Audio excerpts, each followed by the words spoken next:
5 வேளை தொழுகை நம்ம மீது கடமையான ஒரு விஷயம். அந்த கடமையான விஷயங்களுக்கு சில இடங்கள்ல அல்லாஹ் சலுகை கொடுக்குறான். இப்போ நம்ம மறந்துட்டோம் அப்படின்னா, அதே மாதிரி தூங்கிட்டோம் அப்படின்னா, அப்போது நம்ம சலுகையை பயன்படுத்திக்கிறோம். அதே மாதிரி பயணோடைய நேரத்தில் ஜம்மு கசரும் செஞ்சுக்கிறோம். இது மாதிரி நமக்கு சலுகை கொடுத்துருக்க நம்முடைய மார்க்கம் இந்த ஜுமாவுடைய தொழுகை எவ்வளோ முக்கியன்றது நமக்கு தெரியும். அது முக்கியமான தொழுகை, கடமையாக்கப்பட்ட தொழுகை. ஆண்கள் கண்டிப்பாக தொழுகானும் பள்ளிக்கு போகணும். இந்த ஒரு விஷயத்துக்கு எந்த இடங்களில் நமக்கு சலுகை தருது அப்படின்றதையும் நம்ம தெரிஞ்சுக்கணும் தானே. அதுதான் இந்த வீடியோவில் பார்க்க போகிறோம்.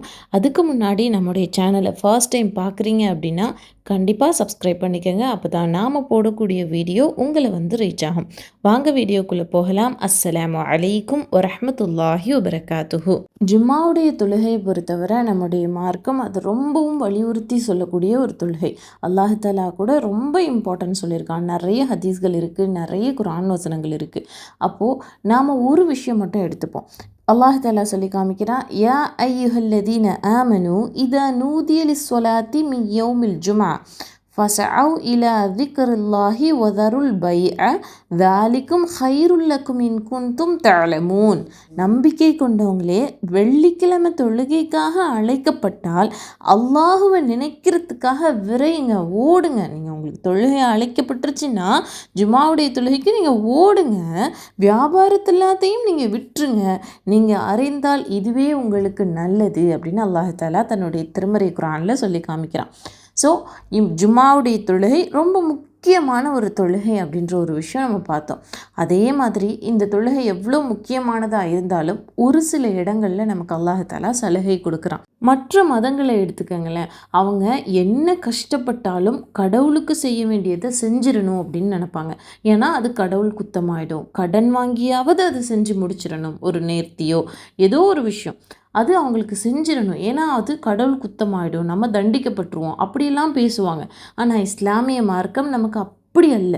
அல்லாஹ் தஆலா நமக்கு எல்லா காரியங்களையும் ரொம்ப லேசான இலகுவான காரியங்களாக தான் ஆக்குறேன் அப்படின்னு அல்லாஹ் தஆலா சொல்லி காமிக்கிறான். இலகுவை தான் நாடுறேன்னும் அல்லாஹ் தஆலா சொல்லி காமிக்கிறான்.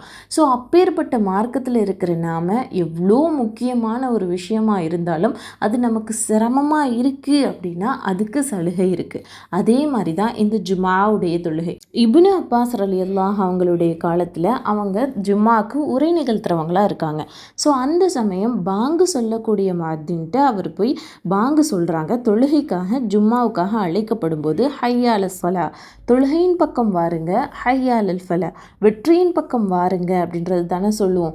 ஸோ அந்த வாசகம் சொல்லும்போது இப்னு அப்பாஸ் ரலியல்லாஹு அவங்க போய் சொல்கிறாங்க, சலாத்து அலர் ரிஹால், உங்களுடைய வீட்டிலையே தொழுது கொள்ளுங்கள் அப்படின்னு சொல்லிட்டு அறிவிப்பு கொடுங்க அப்படின்றத சொல்கிறாங்க.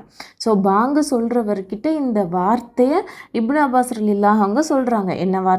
உங்களுடைய வீட்டிலையே, உங்களுடைய கூடாரங்கள்லேயே நீங்கள் தொழுதுக்கங்க. காரணம் என்ன அப்படின்னா அது ஒரு மழை பெஞ்சு ஒரு சேரும் சவதியுமாக இருக்கக்கூடிய நாளாக இருக்குது. எல்லா பக்கமும் சேரும் சவதியுமாக இருக்குது. தொழுகைக்கு வர முடியாத சுச்சுவேஷனாக இருக்குது. அந்த நேரத்தில் இந்த வார்த்தையை சொல்லுங்கன்றதையும் இப்னு அப்பாஸ் ரலியல்லாஹு அவங்க சொல்கிறாங்க. இதை கேட்டதும் பக்கத்தில் இருந்த மனிதர்கள்லாம் ரொம்ப ஆச்சரியமாக பார்க்குறாங்க. மற்றவங்கள்லாம், ஏன் இவர் இப்படி சொல்கிறாரு? தொழுகைக்காக அழைக்கப்படும் போது ஏன் இந்த வீட்டிலேயே தொழுதுக்கங்கன்னு அறிவிப்பு செய்ய சொல்கிறாரே அப்படின்னு சொல்லிட்டு ரொம்ப ஆச்சரியமாக பார்க்கும்போது அப்போ இப்னு அப்பாஸ் ரலியல்லாஹு அவங்க சொல்கிறாங்க, நம்மளை விட சிறந்த மனிதர் ரசுல்லாவே இதை அறிவிப்பு செஞ்சுருக்காங்க அப்படின்றதையும் சொல்லி காமிக்கிறாங்க. அதே மாதிரி இன்னொரு ஹதீஸையும் பாருங்கள். இப்னு உமர் ரலியல்லாஹு அவங்க தொழுகைக்காக பாங்கு சொல்லும்போது ஒரு பாங்கு சொல்லிகிட்டே வர்றாங்க. அப்போது ஒரு கடினமான குளிரும் காற்றும் நிறைந்த நாளாக இருக்குது. அது இரவு தொழுகைக்காக அவங்க பாங்கு சொல்கிறாங்க.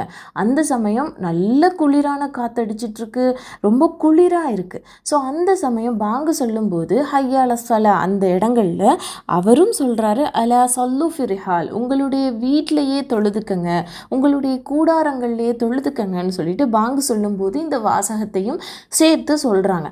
அப்போது அந்த சேர்த்து சொல்லிட்டு அந்த இப்னு உமர் ரலியல்லாஹு அவங்களும் சொல்லி காமிக்கிறாங்க, கடும் குளிரும் காற்றுமா இருக்கும்போது ரசுல்லா இந்த வார்த்தையை சொல்லி முஅத்தினுக்கு சொல்லுவாங்க, உத்தரவிடுவாங்கன்றதையும் அந்த சஹாபி சொல்லி காமிக்கிறாங்க.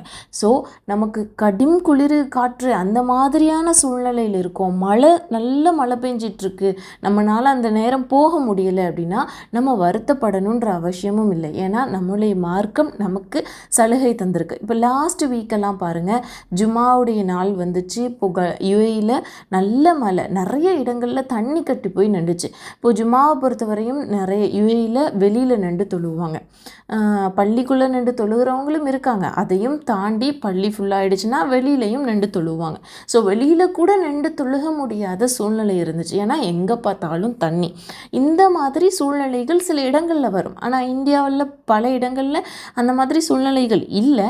அது இருந்துச்சு அப்படின்னா அது நமக்கு மார்க்கம் தந்திருக்க சலுகை அப்படின்றதையும் பயன்படுத்திப்போம்.